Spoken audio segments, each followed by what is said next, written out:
In search of peace in Afghanistan, the United States renews its efforts to persuade the Taliban to have direct talks with government leaders. What hopes are they of sitting them at the same table and ending the war? This is Inside Story.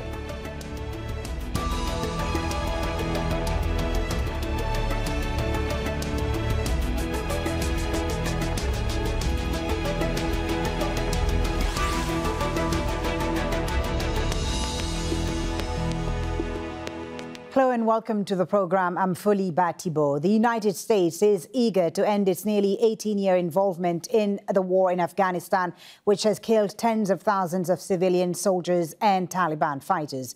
But Taliban leaders are refusing to sit at the same table as the Afghan government. A U.S. special envoy is in Pakistan, hoping government leaders there can convince the Taliban to change its mind. We'll bring in our guests in just a moment, but first, here's Kamal Haider in Islamabad. After several delays and changes to his itinerary, the U.S. Special Envoy for Peace and Reconciliation in Afghanistan arrived in Islamabad. He has already held his first round of talks with the civilian leadership and the military top brass. Zalmay Khalilzad wants Pakistan to convince the Afghan Taliban to come back to the negotiating table after those talks were stalled. The Pakistani side, of course, trying to convince the Afghan Taliban to come back to the negotiating table. But the Afghan Taliban have already issued a statement a few days ago in which they warned that the US was not sincere and that the agenda for the talks was the withdrawal of foreign forces from Afghanistan and that Afghanistan would not be used against any other country. So far, the Afghan Taliban have refused to meet the Afghan government officials despite pressure from several countries. They say that only they will decide how and where those talks are to be held. Afghan Taliban, of course, sticking to their guns. The Pakistanis, on the other hand, saying that they are trying to convince the Afghan Taliban to hold a meeting with the U.S. Special Envoy, who is already here and accompanied by other senior officials. This is Kamal Haider for Inside Story from Islamabad.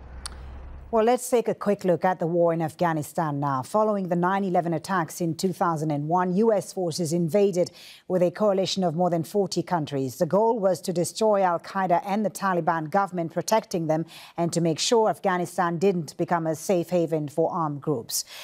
It's estimated at least 38,000 civilians and nearly 60,000 Afghan soldiers have been killed since, along with 2,400 American troops. The United Nations says the first half of last year was the deadliest in the conflict so far, with almost 1,700 civilians killed and the Taliban controlling more territory than at any point during the war. Now, many previous attempts at talks between the Taliban and the Afghan government have had little success. The first discussions in 2012 collapsed after the Taliban rejected U.S. attempts to involve government representatives. In 2015, Afghan and Taliban representatives held their first official talks in Pakistan with observers from the U.S. and China. Discussions in 2016 were called off after a U.S. drone strike in Pakistan killed the Taliban's leader, Mullah Akhtar Mansour. The Taliban did attend a meeting hosted by Russia last year, but the Afghan government only sent representatives from its High Peace Council, which was appointed to help reconciliation efforts. Well, let's bring in our panel now. From Kabul, Mushtaq Rahim, specialist on regional security who worked on the Afghan peace process. On Skype from Lahore in Pakistan is Ahmed, Rashid, a journalist and author of Taliban, Militant Islam, Oil and Fundamentalism in Central Asia. Also on Skype from Dublin in Ireland, Michael Semple, former special deputy EU special representative to Afghanistan who negotiated with the Afghan Taliban. Thank you all for joining us. Thank you so much for being on Inside Story.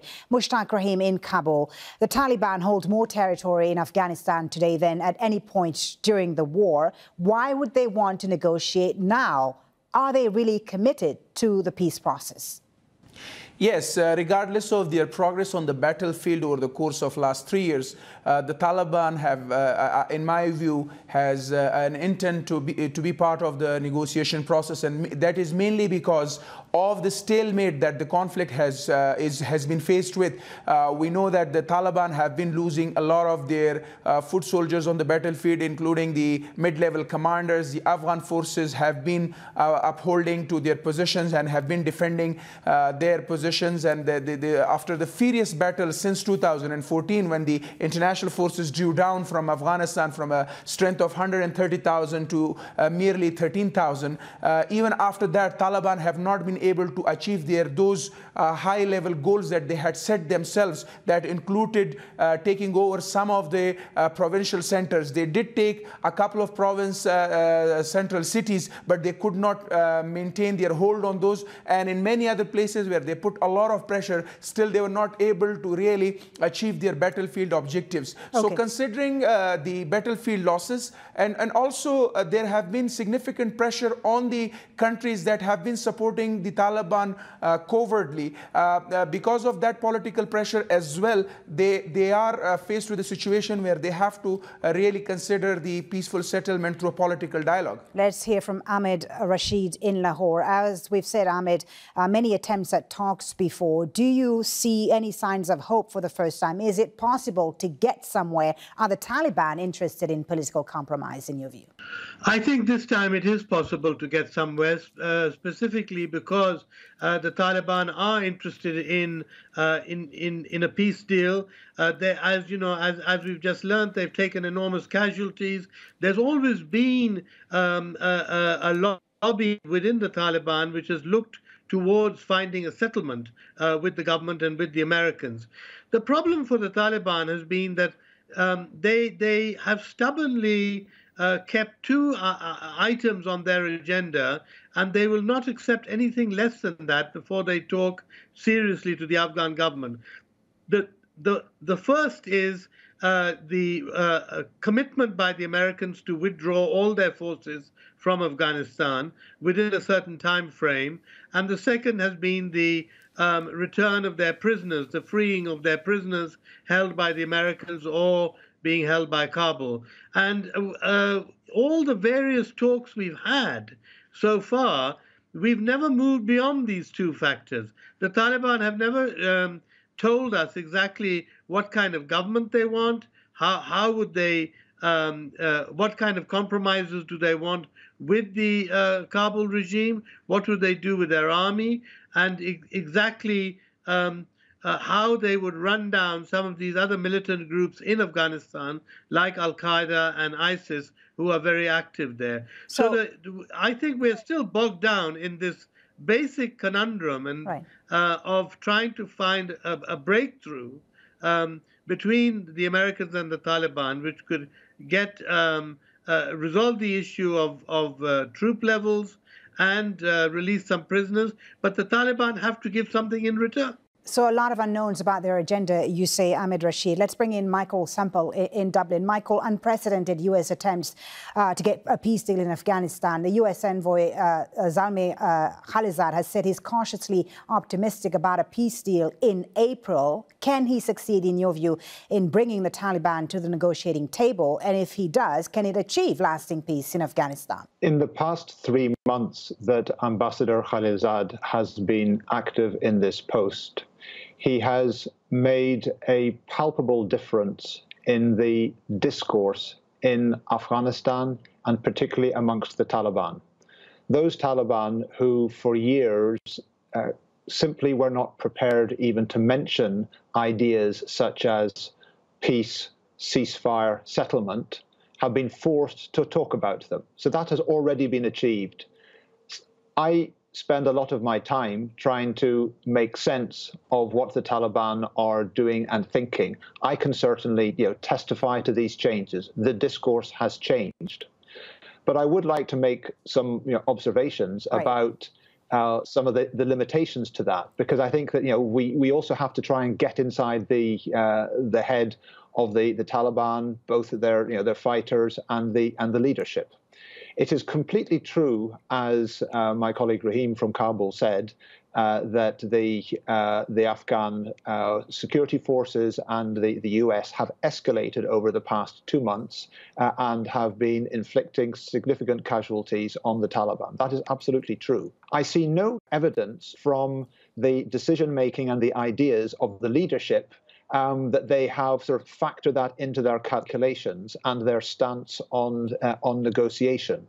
They're pretty ruthless men, and as far as they're concerned, there are a lot more young Afghans who are prepared or obliged to go out and to die in this. The Taliban leadership is fighting this war to try and win. They have a vision not of some kind of grand national coalition for reconciliation in the country. Right. They have a vision of reestablishing their Islamic emirate and forcing other non-Taliban Afghans to accept their terms, which is completely different from any of us who have been supportive of peace processes that we have suggested. It's certainly not what Ambassador Khalilzad is doing.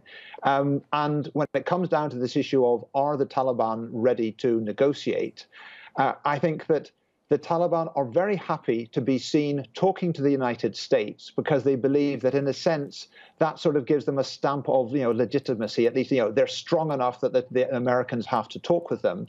They have been steadfast in their opposition to negotiating with the Afghan government. They've been, frankly, soundly stubborn on that. So they do not yet want to negotiate. Michael, let's just remind our viewers at this point of who the Taliban are. The movement emerged after the end of the decade-long war by Mujahideen fighters to defeat the Soviet Union. The Taliban ruled much of the country between 1996 and 2001. The US-led coalition removed the Taliban from power after the 9/11 attacks in the US. The Taliban has fought foreign troops and the US-backed government forces since. Some analysts think the Taliban controls as much as 40% of Afghan territory. The US military estimates there are almost 40,000 active Taliban fighters today. Mushtaq Rahim in Kabul. Michael said just a moment ago that the Taliban are happy to be talking to the US right now. But I'm curious, how does the Afghan government feel about that? Is the government in Kabul comfortable with the current level of US involvement in this process? There are reports that they've been concerned about perhaps being sidelined. The Afghan government has not been happy as far as the Taliban stance is concerned, that they are not prepared to talk to the Afghan government. But let me remind you something, that there has been fluctuation in the circumstances and context here in Afghanistan over the past 3 months. Yeah. And Zalmay Khalilzad has been pretty clear in his latest visit to Kabul that he will only dialogue with the Taliban in the presence of the Afghan government. So this has added an amount of comfort in the feelings of the Afghan government. The second thing is that my analysis is that the Taliban will continue to push, sidelining the Afghan government and emphasizing to talk to the Americans, mainly because they believe that the broader agenda issues, as far as the withdrawal is concerned, withdrawal of the international forces, for that they need to reach an agreement with the Americans, because that has been the basic objective or the basic motivation behind the fighting of the Taliban for the last 17 years. So they want to make sure that their ultimate goal is addressed as far as the peace negotiation is concerned, but I'm pretty sure they will come back and talk to the Afghan government. And I would like to differ with Mr. Semple slightly on the issue of return of the Taliban, believing that they want to establish the government of 1996 and beyond. I don't think that's going to be the case among the Taliban. For the few reasons I want to say this. One of that is that the Taliban have learned the lesson that they cannot unilaterally rule a country where so many groups are so strong that they can still oppose Taliban, even if it is for the very small geographical location. Second thing is that the Taliban have learned the lesson that had they not been engaged in a long-term fight with their opposition groups, they would not have faced the fate of October 2001, where the Americans used some of the opposition groups of the Taliban against them. I can give you a reference of one of the senior Taliban leaders who recently wrote a book, Mullah Zaif, who was the ambassador of Afghanistan, the Taliban government in Islamabad. He says, would that we we not expanded our war to the north of Afghanistan? And he says that he would have wished, now he has learned this lesson, that it would have been good that instead of pushing for military conquest. Let's allow Michael to respond, Mushtaq Rahim. Michael, Mushtaq says the Taliban aren't interested in returning to a 1996 scenario because Afghanistan has changed, and indeed it has. There are several groups right now, including ISIL. Why do you believe they are interested in returning to the 1996 scenario? Because, first of all, this is consistent with everything that they are doing. And this is the feedback that I get in all research on the stance of those Taliban who are currently active in the leadership. I have a lot of respect for Ambassador Zaif. Rahim is absolutely correct in what he says about Ambassador Zaif, but he has not been active in the Taliban movement for the past 17 years. The people who are running the fight are trying to establish an Islamic emirate. They believe that they believe that their system is incompatible with the system which is developed in Kabul and, of course, has been supported and recognized by the international community. So they're basically trying to take the lot. Now this poses a problem for them, of course, because the majority of the Afghan population is not prepared to accept that which they are struggling for, and they cannot honestly tell their own people how long it might take to achieve this, because currently they are not militarily strong enough to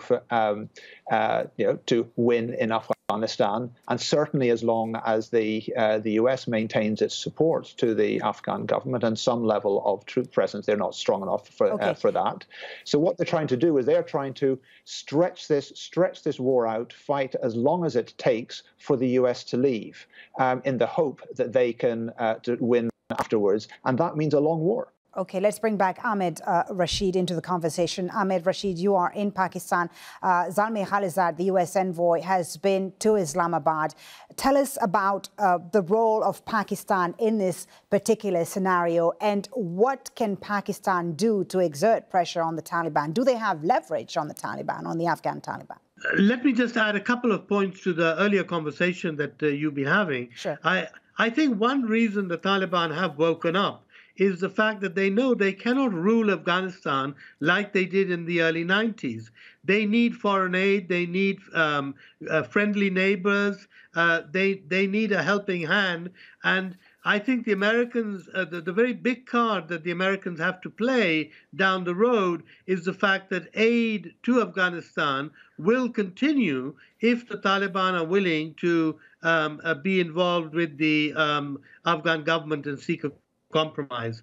The other thing is that I think the Taliban are deeply aware of the isolation they faced in the 90s, and they were forced to adopt Osama bin Laden as one of their financiers because they had no money, they had no aid, and they were dependent on drugs and aid from foreign terrorist groups. Now, as far as Pakistan is concerned, the Taliban leadership is living in Pakistan, most of it. There are a few of the commanders, leaders who are in Iran, but most of them are living in Pakistan. So Ambassador Khalilzad, obviously, his main aim is to try and get to meet the leadership of the Taliban and get the Pakistanis to expose them, if you like, to these negotiations, and so that they can take part. So far, I mean, the kind of people he's been meeting have been the political office of the Taliban in Doha, in Qatar state, and other people not central to the movement. Right. I think it is absolutely critical. Can Pakistan exert the leadership? Can Pakistan exert influence over the Afghan Taliban? This is a very controversial point. The government here claims that they have very little influence, but I believe they still have enormous influence because so much of the Taliban logistics, the manpower is based in Pakistan and goes through Pakistan into Afghanistan. And so I think there's a huge, there is a considerable leverage that Pakistan has. and exactly, at what time or under what conditions will it use that leverage forcefully, not just to introduce Khalilzad to peripheral Taliban leaders, but to the hardcore of the leadership, the Quetta Shura, as it's called. That is the key, I think, to the talks coming up. Okay. Mushtaq Rahim, Donald Trump, the U.S. president, wants out of Afghanistan. What happens once U.S. troops completely pull out? Are Afghan forces ready to take over security? Well, first of all, as far as the withdrawal of the limited number of the U.S. forces are concerned, as far as I'm concerned, I believe they will be reversing this decision. I don't think they will be leaving as abruptly as Donald Trump has said, because the strategists within the Pentagon have been coming up with the statements saying that they are reconsidering. The same happened with Syria, as we all know. So the same is the case with Afghanistan. The 17-year-long or now 18th-year investment, they won't let it go wasted. The second point that I want to say, even if the Americans withdraw at this point without a negotiated resettlement or a settlement between the Taliban and the Afghan government and Americans, I can tell you that the current security strength, the security sector strength of Afghanistan is capable to stand up to the challenge of the Taliban, mainly because we have seen that since 2014 they have been fighting the Taliban on all fronts, who have been coming from all sides, challenging the Afghan security forces. But without, except the aerial support by the NATO military, there haven't been much on the ground. And it has been the Afghan security forces who have been facing this menace of Taliban. So I believe they can stand up to it. But as far as the independent analysts and those who are advocating for peace in Afghanistan, they are very much concerned about the future of the Afghan conflict, because at the end of the day, it's the Afghan versus Afghan. And many people who are advocating for peace, they believe even if the Afghan security forces stand up to the challenge of Taliban, there will be a lot of violence and human losses. Okay. Civilian losses, we already know that has increased a lot. Indeed. Michael, do you agree with Mushtaq there, who says the U.S. will likely reverse its decision to pull out of Afghanistan, and who also says that the Afghan security forces are capable of standing up to the Taliban? Do you agree with that assessment? I'd like to build upon what Mushtaq is saying. I think that it's very difficult for anybody to predict really what the future U.S. approach will be, and we're living in really quite uncertain times. But I certainly agree that the people in the U.S. establishment, the Pentagon, who've been managing the war, they have been advocating more time, and the president has not taken any firm decision on this. And what was talked about recently was not a statement by President Trump. It was a leak about a policy option. So there's a strong sort of lobby inside the U.S. saying that some kind of commitment they must maintain to Afghanistan, and that they should not allow the collapse of the current system in Afghanistan. I agree with Mushtaq on that. It is also absolutely correct that most of the fighting on the ground is actually being done by Afghan security forces, and that's been the case since 2014. However, this really is a joint effort, because as well as the aerial support that the U.S. is providing and all sorts of other things, facilitation. Frankly, the financing for the war is coming from the U.S. They're paying the bills, and why there is some political uncertainty about how long the U.S. will be staying engaged is because this is a time when people are asking, what are we getting for this? So I think if there is to be a peace settlement, it's most likely if the U.S. finds a way of sustaining its effort, working alongside the Afghan government, and making it absolutely clear to the Taliban that you don't have an option of fighting on for just another 6 months, just another few months, and then you take the whole country. And then those in the Taliban who are not currently in the leadership, but those in the movement who believe that it's a futile effort trying to impose themselves on the whole of the country, then they may come round to accepting that we're going to have to negotiate with our fellow Afghans. But if the U.S. runs out of patience before we get that point, then without external assistance, the current Afghan regime will not survive. So still a lot of uncertainty ahead for Afghanistan. Gentlemen, thank you very much for a very interesting discussion. Mushtaq Rahim, Ahmed, Rashid, Michael, Semple. And thank you as well for watching. You can always watch this program again anytime by visiting our website at aljazeera.com. For further discussion, go to our Facebook page. That's facebook.com/AJ Inside Story. You can also join the conversation on Twitter, of course. Our handle is at AJ Inside Story. From me, Folly, Thibault, and the whole team, thank you for watching. Bye for now.